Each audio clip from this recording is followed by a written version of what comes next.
The date is January 26th, 1966. The location is Adelaide, South Australia.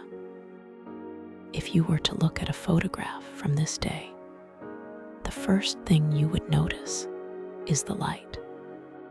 It is the harsh, overexposed glare of high summer in the southern hemisphere. This was not a standard summer day. It was a heat wave. The temperature hovered near 104 degrees Fahrenheit. The air was not merely hot. It was heavy, a physical weight pressing down on the asphalt and the dry grass, creating a shimmering distortion above the roads that made distant objects look like hallucinations. It is Australia Day. The public holiday implies a suspension of routine. Schools are closed. Offices are empty. The suburbs are quiet, but the coast is alive. We are looking at a moment in time, often cited by sociologists and historians as the precise terminal point of a national innocence. Before this day, suburban doors were left unlocked. Children roamed with a feral kind of freedom, tethered only by the position of the sun. After this day, the locks were turned and the tether was cut. Let us examine the subjects. We have 3 children: Jane, aged 9, Arnna, aged 7, Grant, aged 4. They are the Beaumont children. In the archival footage of the era, they appear as archetypes of the 1960s. They are dressed in matching swimwear and shorts, carrying towels. They possess an air of responsible independence. Jane, the eldest, is the custodian of the timeline. She carries a small amount of currency, coins sufficient for the bus fare and lunch. She is the proxy for parental authority. At 10 o'clock in the morning, the 3 children leave their home at 109 Harding Street in Somerton Park. They board a bus. The journey is short, a mere 5-minute ride to Glenelg Beach. This is a route they know. This is a routine they have executed before. The bus is a transitional space, a metal capsule moving them from the safety of the domestic sphere into the variable chaos of the public sphere. They arrive at the beach. The sensory profile of Glenelg Beach on this specific Wednesday is chaotic. We must understand the environment to understand the anomaly. There are thousands of people present. The sand is a mosaic of towels, umbrellas, and bodies. The soundscape is a wall of white noise, the roar of the ocean, the shouting of swimmers, the static of transistor radios playing pop music, the hum of traffic from the esplanade. In such a dense data field, individual movements are lost. A person becomes a pixel in a larger, shifting image. It is the perfect camouflage. To disappear in an empty room is difficult. To disappear in a crowd of thousands requires a specific set of circumstances, a alignment of vectors that suggests either terrible misfortune or calculated predation. Between 10:30 in the morning and 11 o'clock, the children are spotted. They are playing under the sprinklers on the lawns of the foreshore. The heat is relentless. The sprinklers provide a rhythmic, mechanical relief. Witnesses recall seeing them. They are unremarkable. They are simply 3 dots in the landscape, behaving exactly as the simulation of a holiday dictates. However, the timeline begins to fracture around noon. This is where the intrusion occurs. A witness, an elderly woman sitting on a bench near the sailing club, observes the children. This is the first recorded instance of the anomaly. She sees the 3 Beaumont children, but the data does not match the initial parameters. They are not alone. They are with a man. The description of this individual is frustratingly generic, yet specific enough to haunt the case file for decades. He is described as Caucasian. He is tall. He is thin-faced. He has short, fair to light brown hair. He is wearing swimming trunks, specifically blue, perhaps Speedos. He is lying on the grass. The interaction observed is distinct.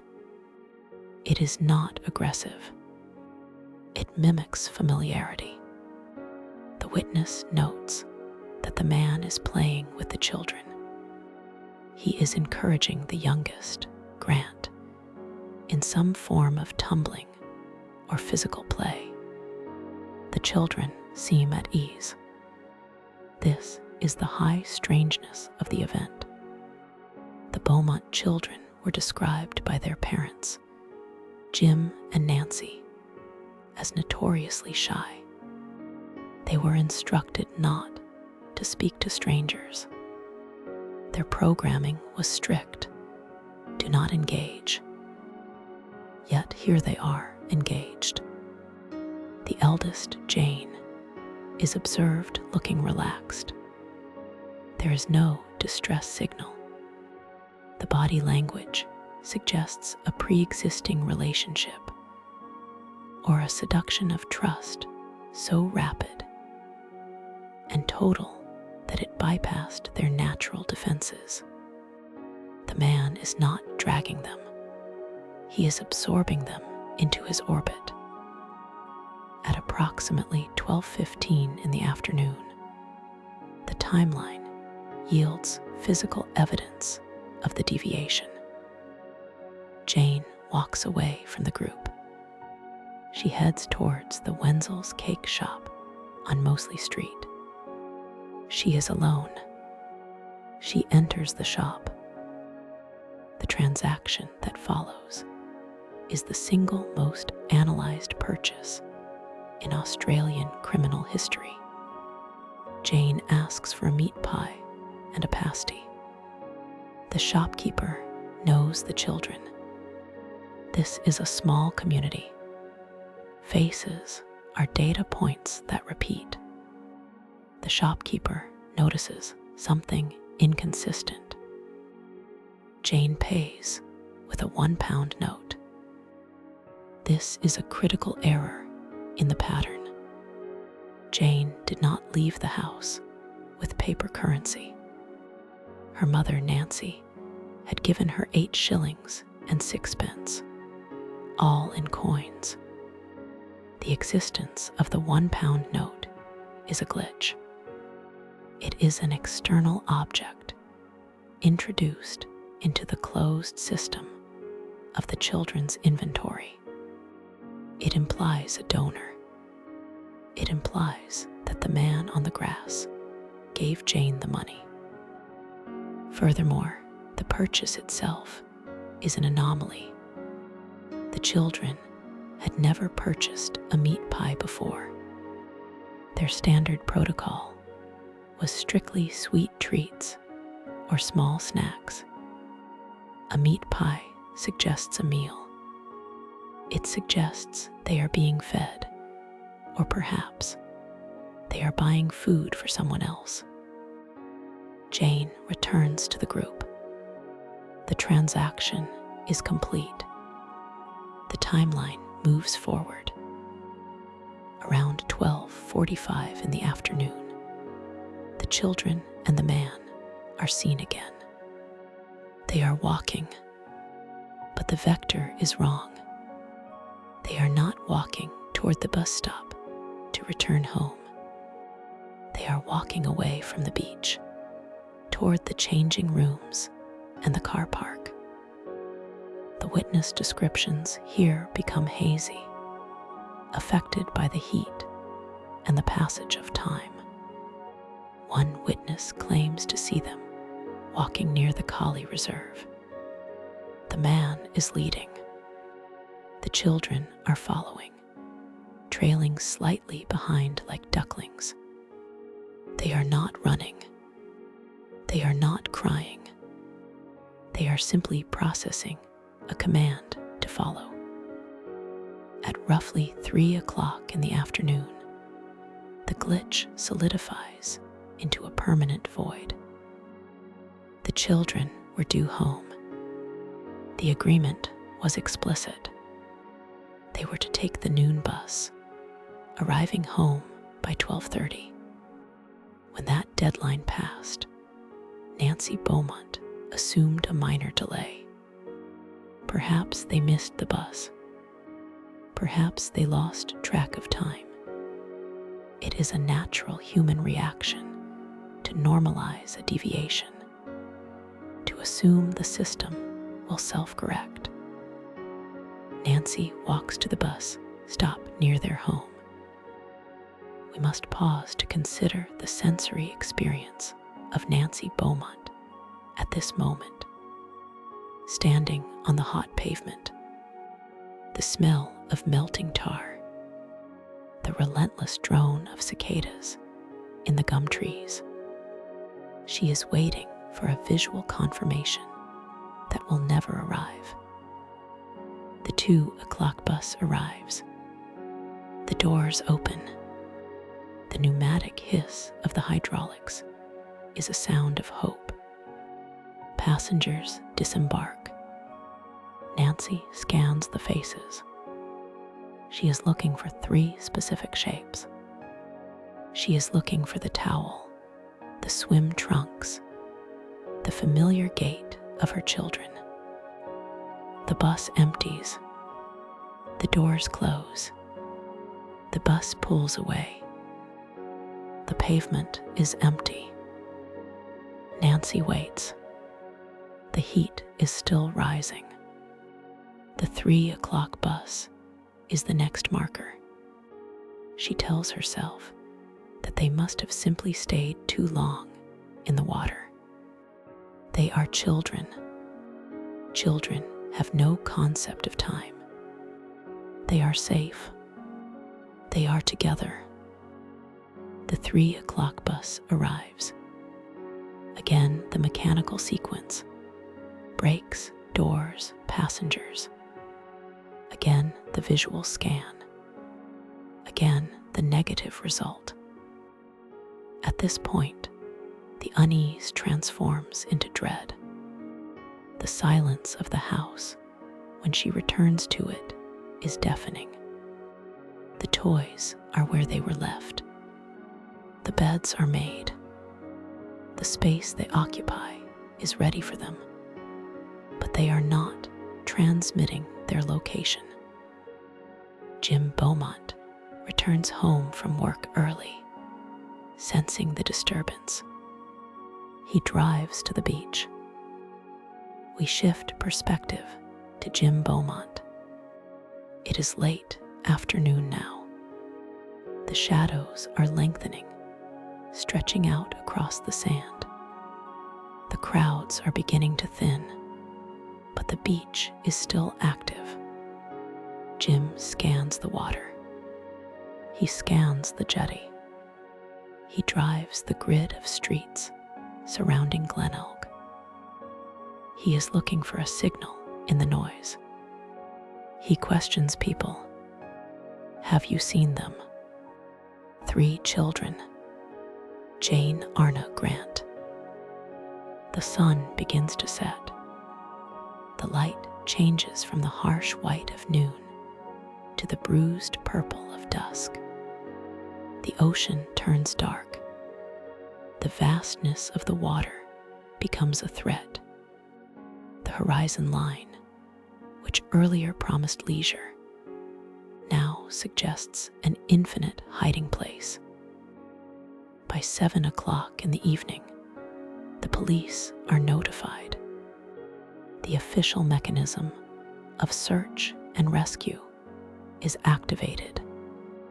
But the window of opportunity, that critical golden hour following an abduction, has long since closed. The trail is cold, despite the heat of the night. The police arrive at the house. They arrive at the beach. Flashlights cut through the darkness. They search the dunes. They search the changing rooms. They search the trash cans. Nothing. There are no items of clothing left behind. No towels. No shoes. The £1 note, the pie, the coins all gone. It is as if they were edited out of the film reel. One moment, they were walking near the reserve, and the next frame is blank. The strangeness of the event lies in its silence. In a public place, surrounded by thousands of potential witnesses, 3 children and a tall man ceased to exist. There was no scream, no squeal of tires, no struggle that drew the eye. The abduction was performed with such terrifying seamlessness that it looked like nothing at all. It looked like a family walking to a car. As the night of January 26th settles over Adelaide, a profound psychological shift occurs in the population. The parents do not sleep.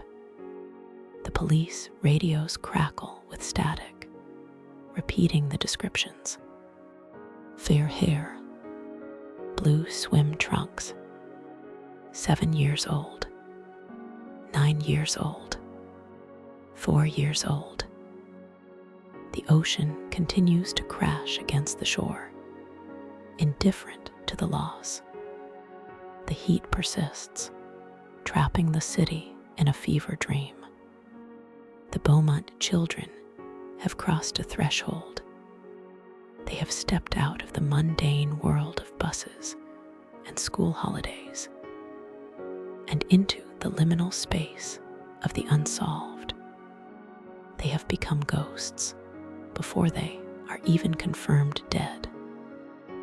The investigation that initiates the following morning will be the largest in Australian history. It will involve psychics, false leads, hoax letters, and digging up factory floors. But on this night, there is only the impossible absence: the empty beds, the uneaten dinner, and the £1 note that should not have existed. This was the incident, the moment the glitch occurred, the moment the door slammed shut on an era. The signal was lost, and 50 years later, we are still scanning the static, looking for a pattern. Part 2.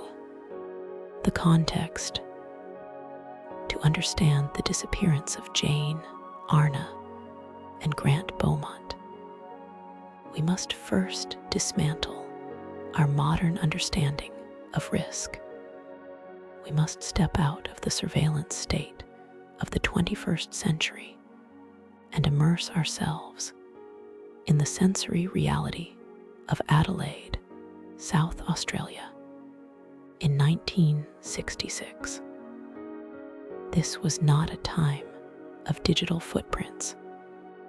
There were no cell towers pinging the location of a lost child, no closed-circuit television cameras recording the promenade, and no algorithmic patterns to trace a predator's movements. It was an analog world defined by physical presence, fallible human memory, and a silence that we can scarcely imagine today. Adelaide itself serves as a peculiar character in this narrative. Known as the City of Churches, it was and remains a paradox. On the surface, it was a model of British colonial planning, a grid of orderly streets surrounded by parklands, designed to be a utopia of respectability and quiet living. It was a place where the social contract was considered ironclad. You trusted your neighbors. You trusted the institutions. You trusted the heat. And the heat is the first critical variable. January 26th, 1966 was Australia Day. It was the height of summer in the southern hemisphere. The temperature was climbing toward 40 degrees Celsius, or over 100 degrees Fahrenheit. This meteorological fact is not just set dressing. It dictates the behavior of the population. In such oppressive heat, the city of Adelaide exhaled its residents toward the coast. The shoreline of Glenelg was not empty. It was a teeming mass of humanity seeking relief. This creates the primary spatial anomaly of the case. We are not looking at a crime of isolation, such as a disappearance from a lonely rural road or a dark alleyway. We are looking at a vanishment that occurred in a space of maximum visibility. Glenelg Beach that day was a sea of umbrellas, towels, and families. To abduct 3 children from such a location requires a specific kind of predator, one who operates not in the shadows, but in the blinding glare of the sun. It requires a psychological camouflage known as social engineering. Let us examine the timeline of the morning through the lens of the era's parenting standards. Jim and Nancy Beaumont were not negligent. By the standards of 1966, they were typical. Jane, the eldest at 9 years old, was considered a capable guardian for her younger siblings, 7-year-old Arnna and 4-year-old Grant. The distance from their home in Somerton Park to Glenelg Beach was a 5-minute bus ride. This was a route they had taken before. It was a micro-migration that hundreds of children undertook across Australia during the holidays. The children left their home at 10 in the morning. They carried towels, swimmers, and a small amount of money for lunch and the fare home. The bus ride itself represents the last moment. The children existed within a structured, verifiable system. The driver remembered them. Passengers remembered them. They were 3 distinct points of data moving through the public transit network, anchoring them to reality. When they alighted at Glenelg, they entered a liminal space, the chaotic, fluid environment of the foreshore. The geography of Glenelg is important. There is the beach itself, the jetty stretching out into the ocean, and a grassy area known as Collie Reserve. The reserve is lined with pine trees, offering shade from the relentless sun. It is here that the timeline begins to blur, and where the testimony of witnesses becomes our only flawed instrument of investigation. In forensic psychology, the reliability of eyewitness testimony is notoriously poor. However, in the Beaumont case, the consistency of the descriptions is unnerving. Multiple independent observers placed the children in the company of a man near the sprinkler systems on Collie Reserve. This man is the ghost in the machine of Adelaide history. He was described as being in his mid-30s, tall, with a thin face and fair hair. He was wearing swimming trunks. Nothing about him screamed danger. He was not lurking. He was participating. Witnesses described him playing with the children. He was helping them. He was engaging with them. To the casual observer scanning the park, this tableau did not look like a predation event. It looked like a father with his children, or perhaps a kindly uncle. This is the failure of the 1966 mindset.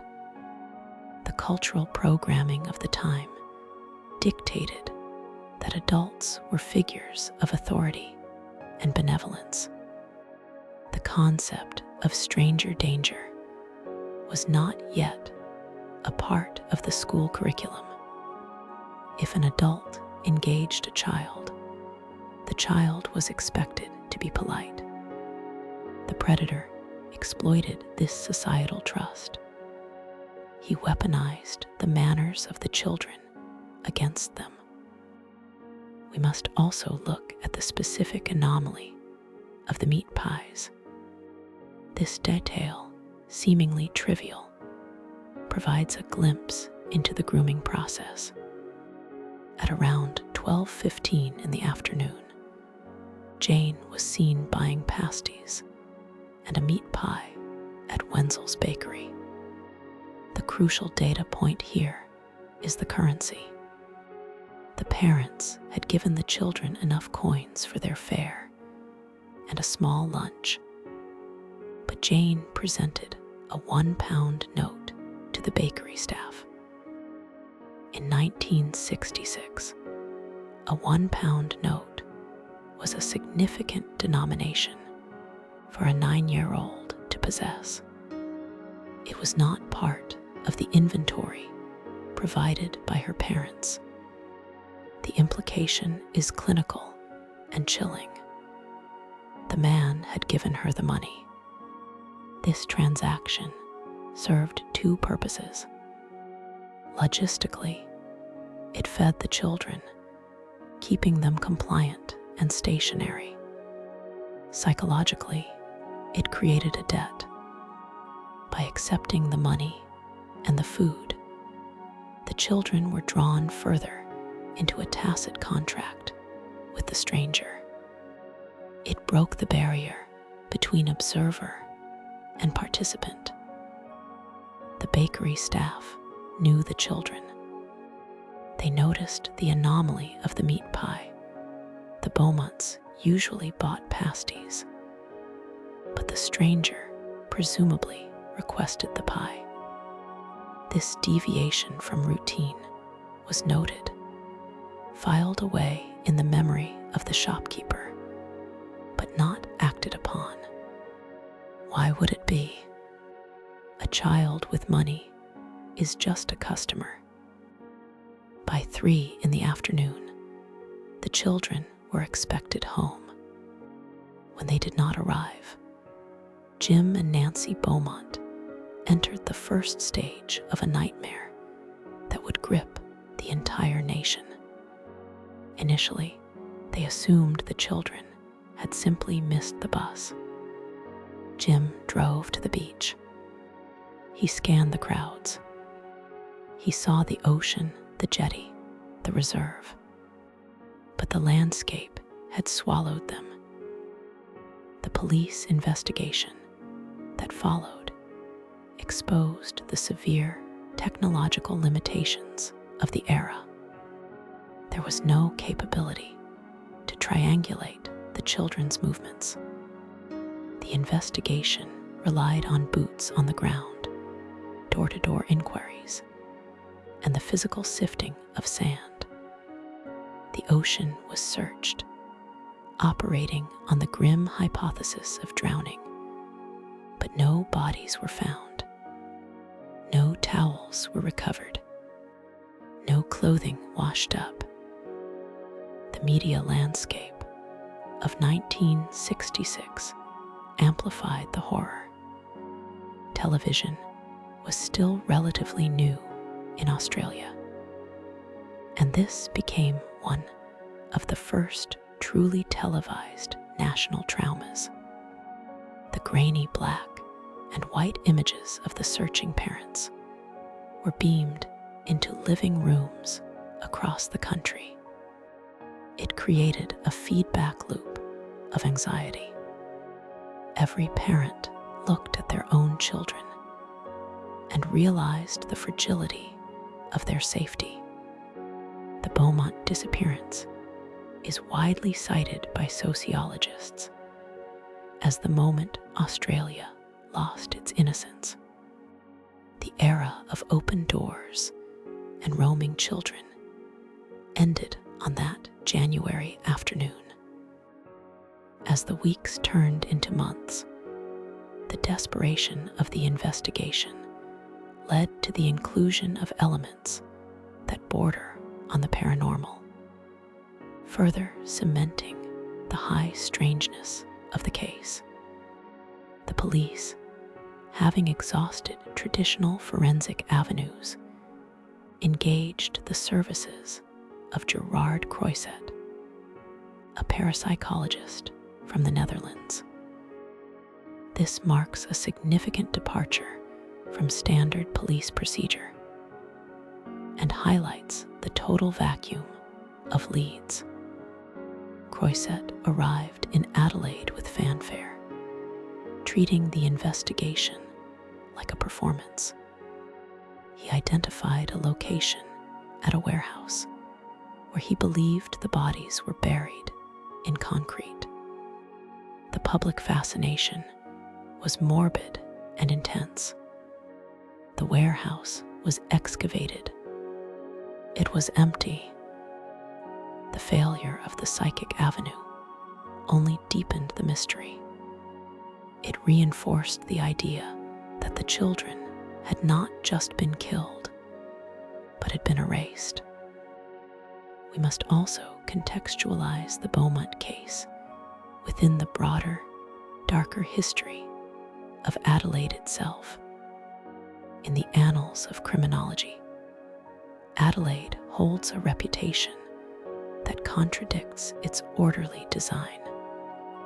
In the years following the Beaumont disappearance, the city would play host to the family murders and the Truro murders, a series of crimes involving abduction and high-level conspiracy theories.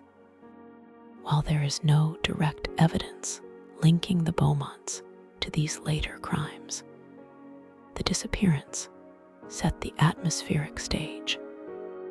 It suggested that, beneath the veneer of the city of churches, there existed a sophisticated, ruthless, predatory element that knew how to navigate the blind spots of the law. The predator on the beach understood the topography of the investigation before it even began. He knew that in a crowd, the individual is invisible. He knew that a polite man in swimming trunks is not a monster in the eyes of the public. He exploited the heat, which made lethargy and compliance more likely. He exploited the trust of the children, and most devastatingly, he exploited the assumption of the era that such a thing simply could not happen. The technology of the time, the handwritten police logs, the physical photographs, the landline telephones could not move fast enough to catch a phantom. By the time the alarm was truly raised, the children were likely already removed from the primary location. The radius of the search was expanded, but the timeline had been severed. What remains in the deep dive of this context is a picture of a society at a breaking point. The Beaumont children did not just vanish. They were taken by a force that the society of 1966 was ill-equipped to recognize. They walked out of a world of safety and into a gap in reality, leaving behind only a witness sketch of a man who looked like everyone else, and a £1 note that shouldn't have existed. This was the end of the mid-century dream. The modern era of suspicion had arrived, birthed in the heat wave of a scorched January day. The beach, once a boundary of leisure, became a boundary of fear, and the question remained, hanging in the static of the unsolved file: where did the bus ride truly end? Part 3. The investigation. The transition from a missing persons inquiry to a criminal investigation is rarely a singular moment. It is a slow, suffocating gradient where hope is replaced by procedural despair. In the case of Jane, Arnna, and Grant Beaumont, this transition began the moment the sun set over Glenelg Beach on January 26, 1966. What followed was the largest police investigation in South Australian history. A labyrinth of leads, misidentifications, and psychic interventions that would ultimately lead nowhere. To understand the investigation, we must first analyze the physical evidence, or rather, the terrifying lack thereof. There was no crime scene. There were no discarded items of clothing, no struggle marks in the sand, and no weapon. The children had simply evaporated from the timeline. The only tangible anchors we have are the witness testimonies, which form a fragmented mosaic of that afternoon. The primary anomaly in the timeline involves the purchase of a meat pie and pastries. At approximately 12:20 in the afternoon, witnesses placed the children at Wenzel's Bakery. This is a critical data point. The parents had given the children 8 shillings and 6 pence for their bus fare and lunch. However, the items purchased amounted to roughly £1. The shopkeeper was adamant that Jane produced a £1 note to pay for the goods. This is the first fracture in the narrative. The Beaumonts had not given Jane a £1 note.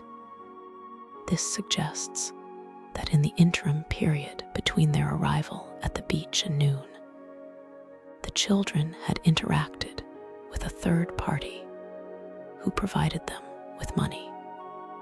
In the rigid social structure of 1966 Adelaide, a stranger giving a child money was not immediately viewed with the predation we assume today, but it remains the strongest indicator of grooming. This leads us to the phantom at the center of the case, the man at the surf club. Witnesses described a man lying on the grass near the children. He was described as Caucasian, thin-faced, with fair to light brown hair, aged in his mid-30s. He was wearing swimming trunks. The children were seen playing with him, a detail that suggests a high level of comfort. They were not distressed. They were laughing. This man, solidified in history through a composite sketch that has become part of the Australian psyche, is the ghost in the machine. Despite thousands of interviews, he has never been positively identified. The investigation was hampered by the technological limitations of the era.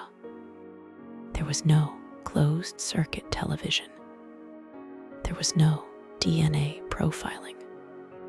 The police relied on boots on the ground and the reliability of human memory, which is notoriously malleable. The South Australian police interviewed hundreds of people.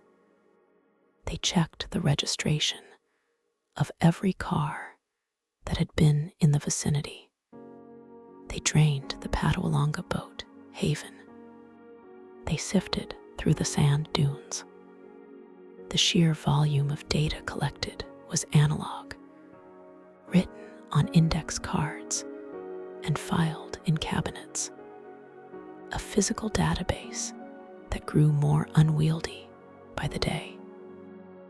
As the conventional avenues of investigation dried up, the case took a turn into the esoteric.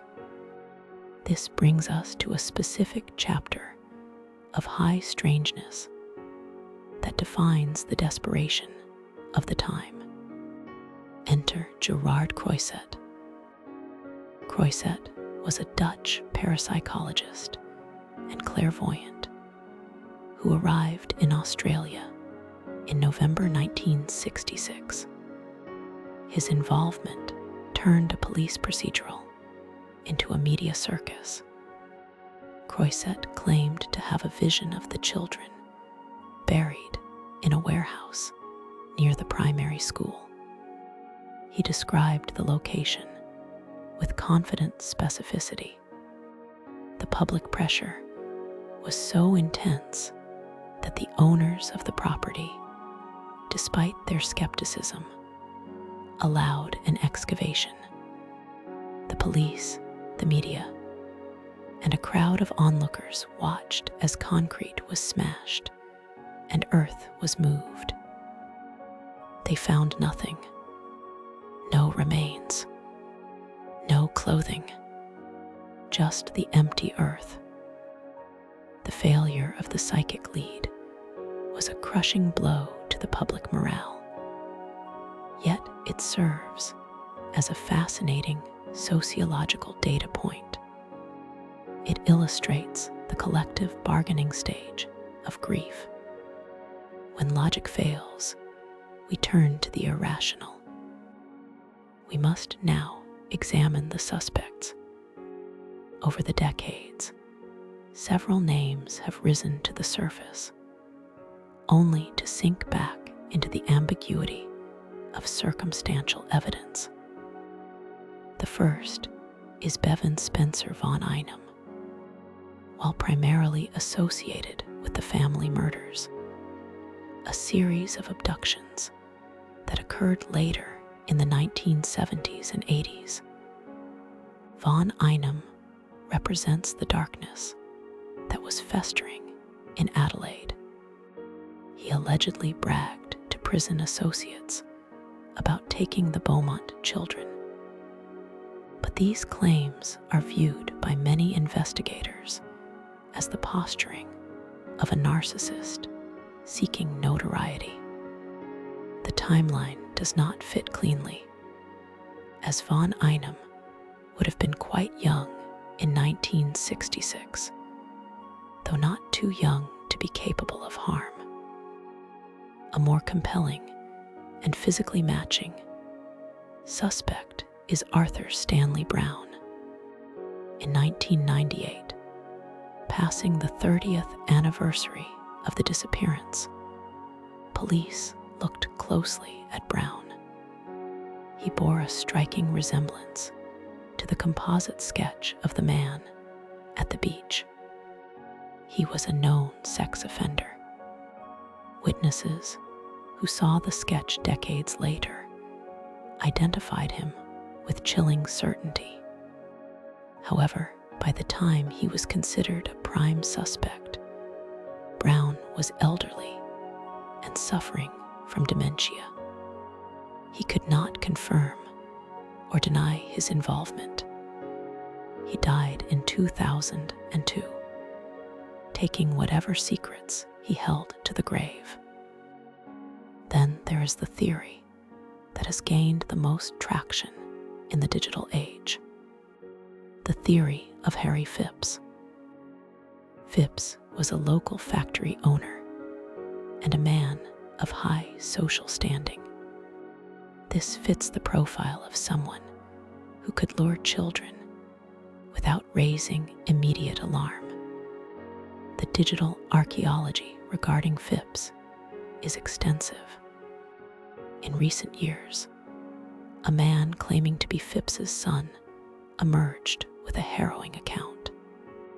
He claimed that on the day the children vanished, he saw 3 children in his backyard who he did not know. He claimed his father had dug a pit in the factory floor that weekend. This testimony ignited the online sleuthing community.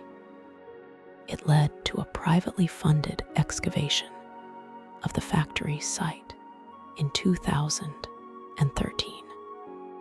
Anomalies in the soil were found, suggesting the ground had been disturbed.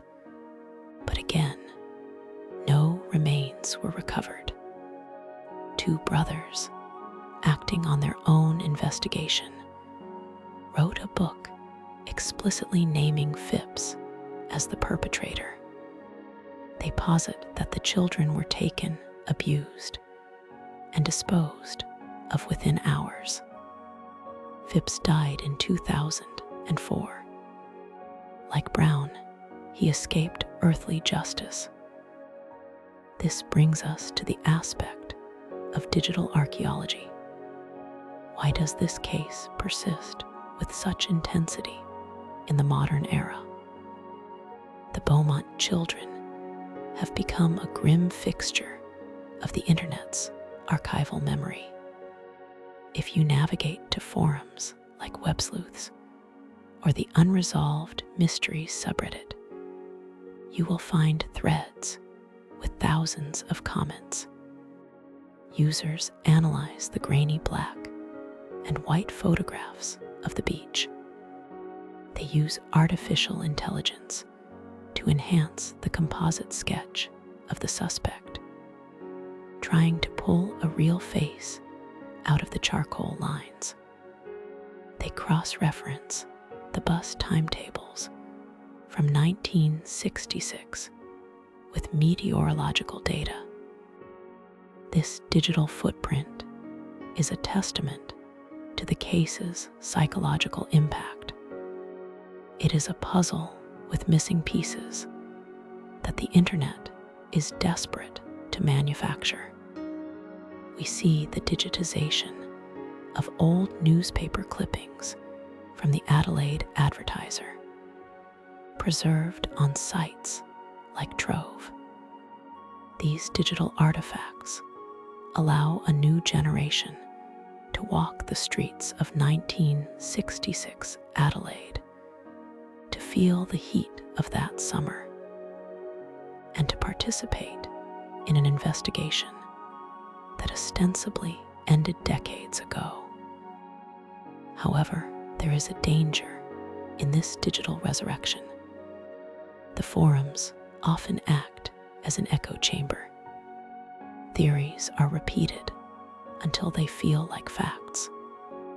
The Satin Man theory regarding Phipps, for example, is compelling, but it relies heavily on repressed memories recovered decades later, a form of evidence that is scientifically contentious. The internet wants a narrative conclusion. It wants the satisfaction of a solved puzzle. But reality is often messy and inconclusive. The reason the Beaumont case remains unsolved is likely due to the perfect storm of a naive society and a predatory opportunist. The perpetrator had a massive advantage. In 1966, the concept of stranger danger did not exist in the lexicon. The children were free range. The predator simply had to be pleasant. He had to buy a pie. He had to smile. Furthermore, the physical environment of the beach is ephemeral. Tides wash away footprints. Sand shifts. The ocean is a vast, concealing entity. If the children were taken out to sea or buried in the shifting dunes, the evidence would have been erased by nature itself within 24 hours. We are left with a cold case that is frozen in a specific cultural moment. The investigation failed not because of a lack of effort, but because the crime was unprecedented in the Australian consciousness. The police were looking for lost children, then runaways, and by the time they realized they were hunting a monster, the trail was cold. The digital archaeology continues. New tips still trickle in. Ground-penetrating radar is still deployed when a credible lead surfaces, but the signal-to-noise ratio is poor. We are sifting through the static of history, looking for a signal that faded out over half a century ago. In the final analysis of the investigation, we find only silence. The file remains open. The reward remains unclaimed. And somewhere in the vast, arid landscape of South Australia, or beneath the concrete of a suburban factory, the truth waits, patient and undisturbed. End of part 3. The 26th of January, 1966, did not merely mark the disappearance of 3 children. It marked the precise moment a nation's psychological architecture collapsed. Before Jane, Arnna, and Grant Beaumont walked toward the Collie Reserve, the Australian suburb was viewed as an extension of the nursery, a sanctuary where the outside world was kept at bay by manicured lawns and the unspoken social contract of safety. After that afternoon, the suburbs became something else entirely. They became hunting grounds. This is the aftermath. It is not a conclusion, because a conclusion implies an ending.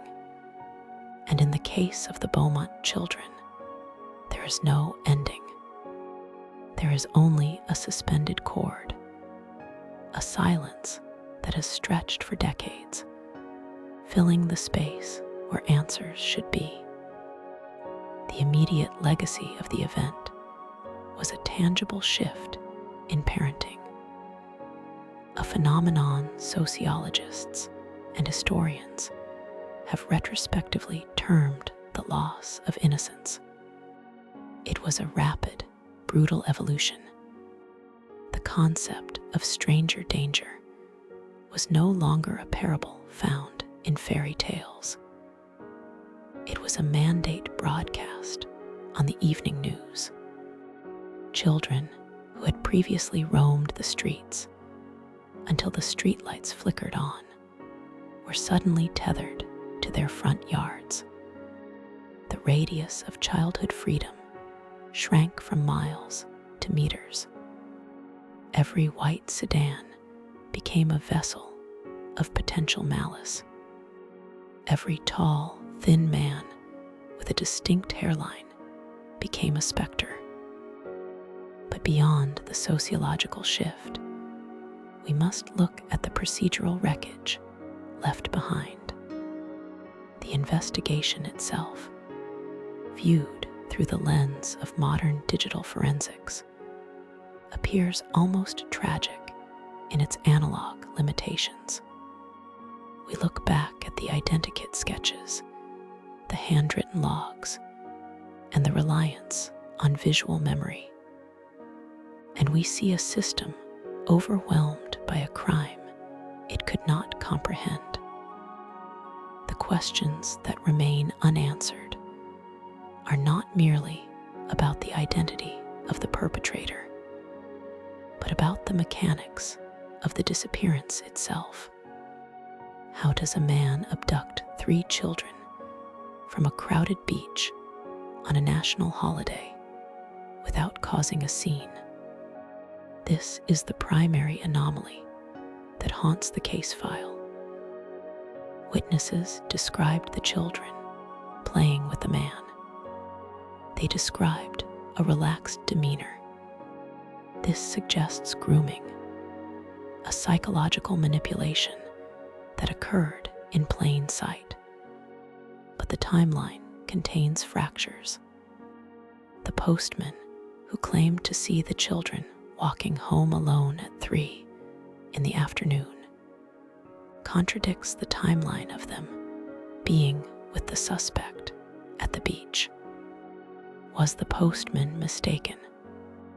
Was he looking at the wrong day or the wrong children?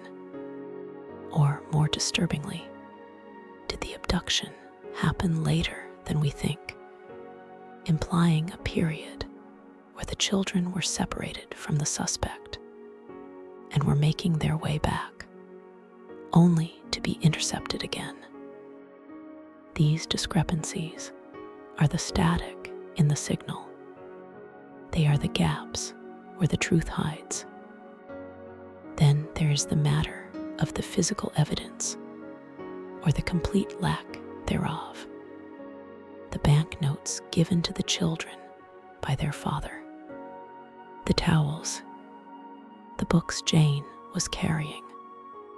In many cold cases, a single item surfaces years later: a shoe found in a creek bed, a backpack discovered by a hiker. In the Beaumont case, the earth has yielded nothing. It is as if they stepped through a tear in reality. We must also address the recurring phantom of the Castlereagh excavation and the industrial sites connected to suspects like Harry Phipps. Over the decades, millions of dollars and thousands of man-hours have been spent digging holes in the South Australian soil. Each time, the media cycle spins up. Each time, radar anomalies suggest a disturbance. And each time, the result is animal bones, or rubbish, or simply rocks. These excavation sites have become modern ruins of hope. They represent the desperate desire to find a physical anchor for the grief. When the police dig up a factory floor based on the repressed memory of a dying witness. They are not just looking for remains. They are trying to exorcise a ghost that has haunted the state for half a century. The failure of these digs compounds the trauma. It reopens the wound, only to pack it with salt. Let us transition to the site as it exists today. If you travel to Glenelg Beach now, using Google Earth or standing there in person, you are met with a jarring sense of normalcy. The location is not a Gothic ruin. It is a vibrant, bustling tourist destination. The sun still bleaches the sand white. The waters of the St. Vincent Gulf still lap against the shore with rhythmic indifference. The tram still runs from Adelaide, carrying new generations of children with ice cream on their faces. There is a dissonance here that is difficult to articulate. We expect the sites of great tragedies to bear scars. We expect the atmosphere to be heavy, the sky to be perpetually gray. But Glenelg is bright. It is loud. It is alive. However, for the digital archaeologist, the site is overlaid with a different map. We do not see the modern cafes or the renovated foreshore. We see the ghost of the 1966 landscape. We see the shadow of the Spriggs cake shop. We see the phantom architecture of the changing sheds. There is a memorial fountain dedicated to the children. But even that feels insufficient against the weight of the void. The true archive of this case is no longer physical. It has migrated to the digital realm. The internet has become the repository for the Beaumont mythology.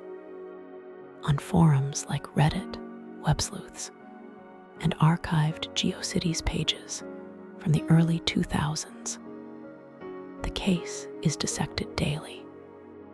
This is where the media exists today, corrupted, compressed, and constantly reanalyzed.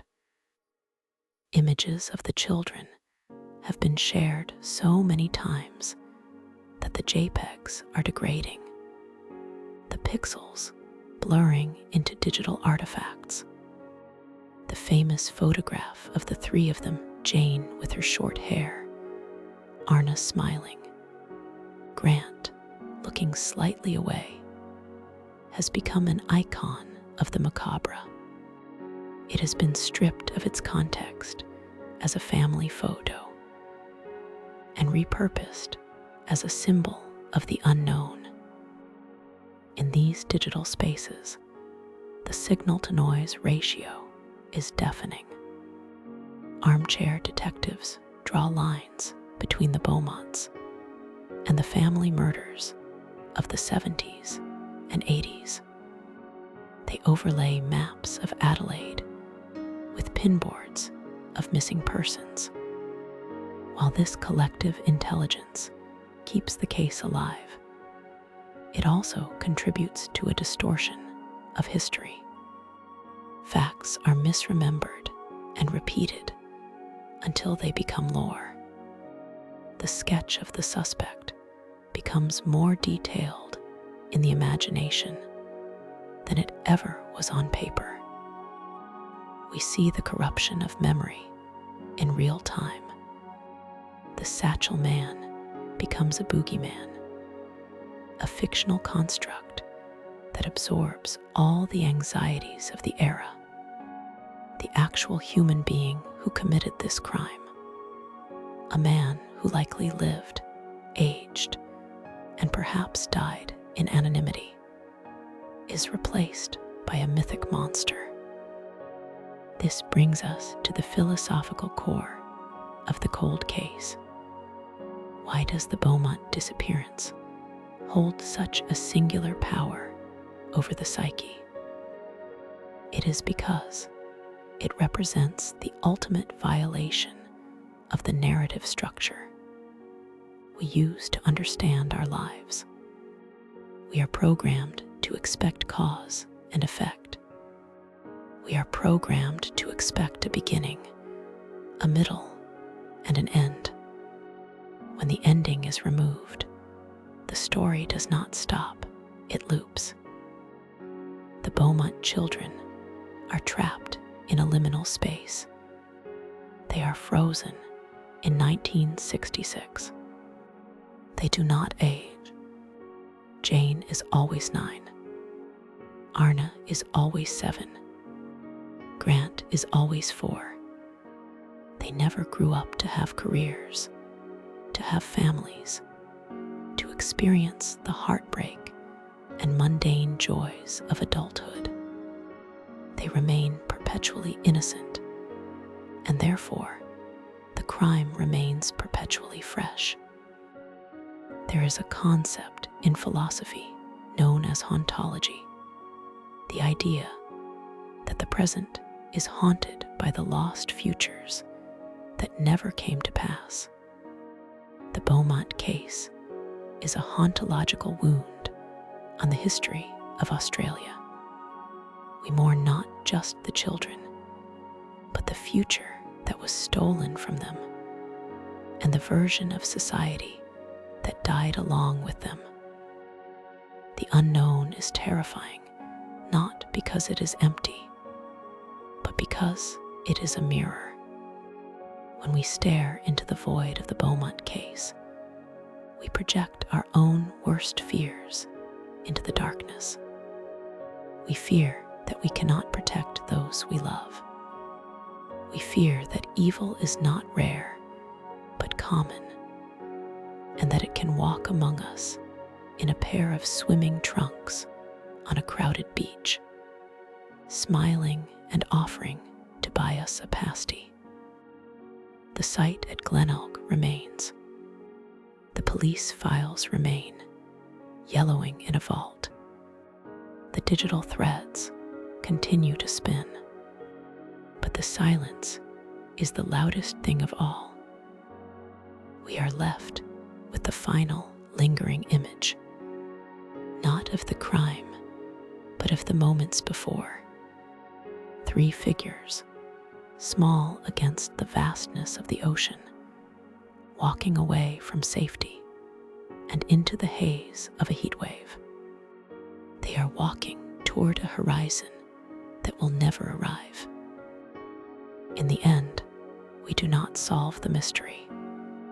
We simply inherit the burden of remembering it. We keep the watch, standing on the digital shore, waiting for a tide that brings nothing back. This concludes the analysis of the Beaumont children. The file remains open. The search continues. End of part 4.